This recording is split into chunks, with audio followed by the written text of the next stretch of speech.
up, YouTube? Coming back at y'all with an informational video. If you guys have a Mustang this body style, I believe it's like 2015 to 2020, 2019, something like that, your upper radiator hose is leaking, this is the video for you.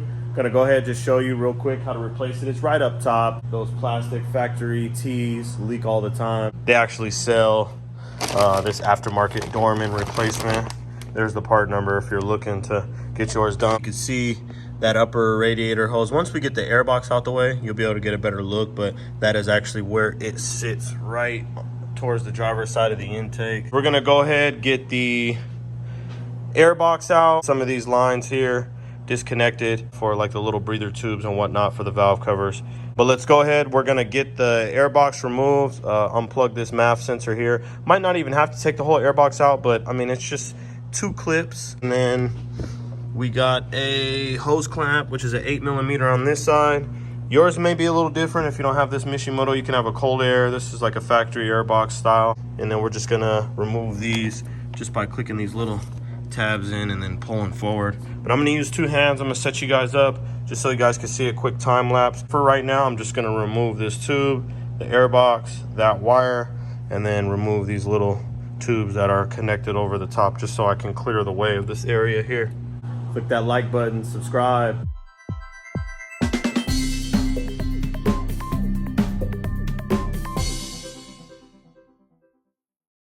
All right, so you can see we have full access to this upper radiator hose.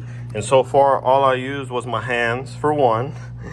This flathead to get the hose clamps. You could use that or an 8mm. I just chose to use the flathead just because it was accessible right here. And then I just used this pick tool to pull this red tab back on the MAF sensor.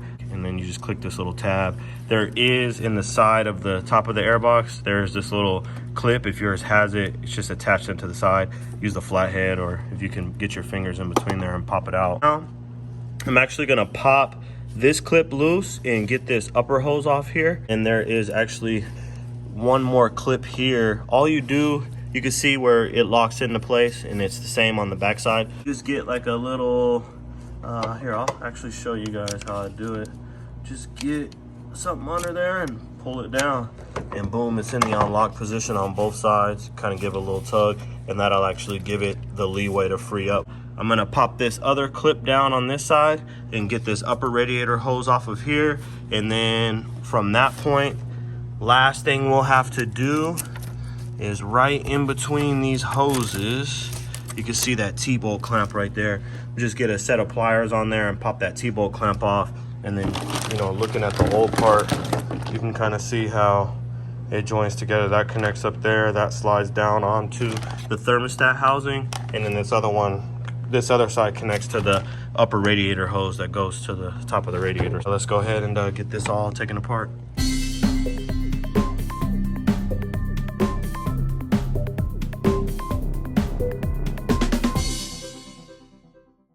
I realized I forgot to mention one step.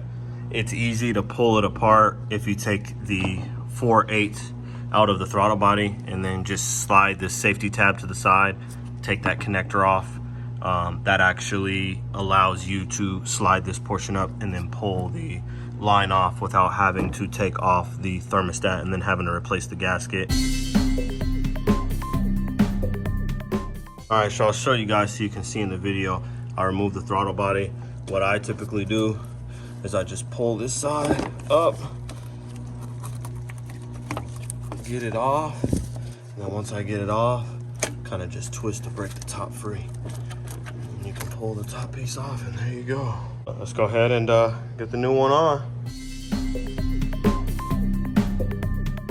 For the upper radiator hose, it just runs back to this side here, and then you can just pull off this clamp. But a lot of times, the seal in here actually goes bad, so that's the issue with this one. And the plastic tee was cracked, so we got that swapped out. We're just getting the upper hose swapped out.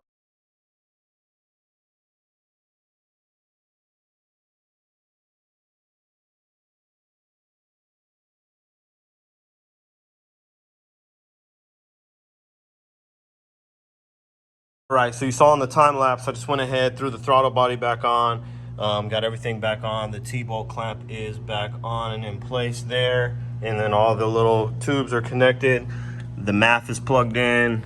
Go ahead. I have a vacuum tool to bleed the system, but if you were at home, one way you could bleed the system, you can go to one of the parts stores and get the little funnel adapter that attaches here, and then it raises it way up. A quick little informational video for you guys on these Mustangs here. But yeah, we got it swapped out and everything. I'm gonna go ahead, fill the system up, and we'll be good to go. Appreciate you guys watching. Like, subscribe, comment. More stuff to come. I'll do a lot of these little informational videos on these quick little jobs.